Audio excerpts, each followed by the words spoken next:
설마 괜찮겠지. 행여 이번 주말 등산 생각하고 계시다면 그 계획 잠시 넣어두셔야겠습니다. 방문지에 비가 안 와도 방심은 금물입니다. 이미 많은 피해를 낸 산사태가 어떻게 일어나는지 설명해 드릴 텐데요. 안전하게 벗어나는 요령까지 잘 챙기시기 바랍니다. 친절한 뉴스 오승목 기자입니다. 전국 지역 대부분 산사태 위기 경보가 심각에서 주의로 내려왔다고 하지만 안심해서는 안 됩니다. 이번 주말 낮은 산이라도 등산은 위험한데요. 아직 마르지 않은 흙에 땅이 무른 상태이기 때문입니다.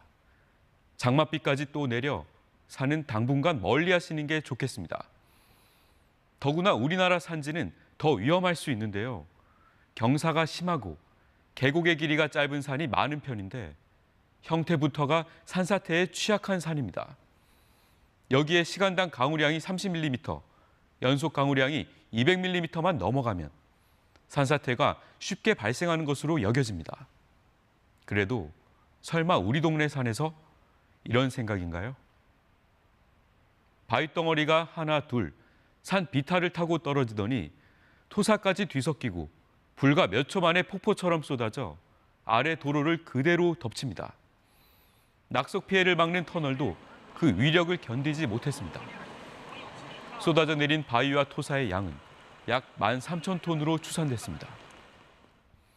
이보다 나흘 전 낙석으로 통행을 금지해둔 상태라 이 영상 속 산사태로 인한 인명피해는 발생하지 않았습니다.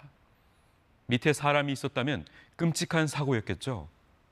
그런데 이 지역인 강원 정선에 내린 비는 이번 달 들어 140mm 정도로 상대적으로 적었습니다. 그런데도 대형 산사태가 난 거죠. 산사태는 두 가지로 나뉩니다. 산 일부가 한 번에 붕괴되는 경우도 있지만 토성류라고 해서 산지나 계곡에서 흙이나 돌, 나무 등이 빗물과 섞여 빠른 속도로 흘러내리는 경우도 있습니다. 장마철 산사태는 토성류에 가깝죠. 특히 흙과 암반이 섞인 경우가 많은 우리나라 산에는 이 토성류가 더 잘 일어납니다. 또 흙과 물이 동시에 빠르게 내려오니까 그 범위도 넓고 빈 공간을 찾기 어려운데요. 피해가 클 수밖에 없습니다. 그렇다면 산사태가 발생했을 때 최선은 무엇일까요?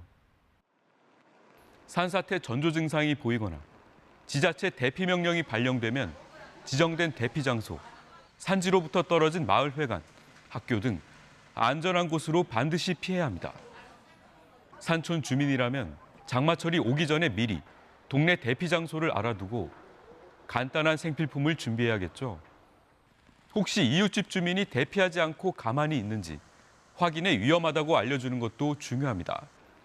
대피하고 나서도 날씨나 다른 위험 상황을 수시로 확인하는 것도 필요합니다. 그렇다면 산사태가 지금 진행 중이라면 어떻게 해야 할까요? 산사태는 산 위쪽에서 아래쪽을 향해 발생하죠. 피하려면 그 경로가 되는 계곡 밖으로 향해 이동해야 하는데 산사태 발생 방향과 수직 방향, 가장 가까운 높은 곳으로 뒤도 돌아보지 말고 뛰어야 합니다. 피하지 못한 다른 사람이 있을 수 있으니 대피하고 119에 신고해야 합니다. 늘 미리 준비하는 게 최선입니다.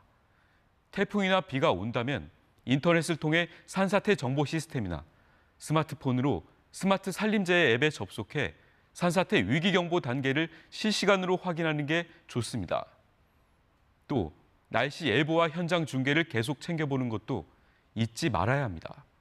KBS 뉴스 오승목입니다.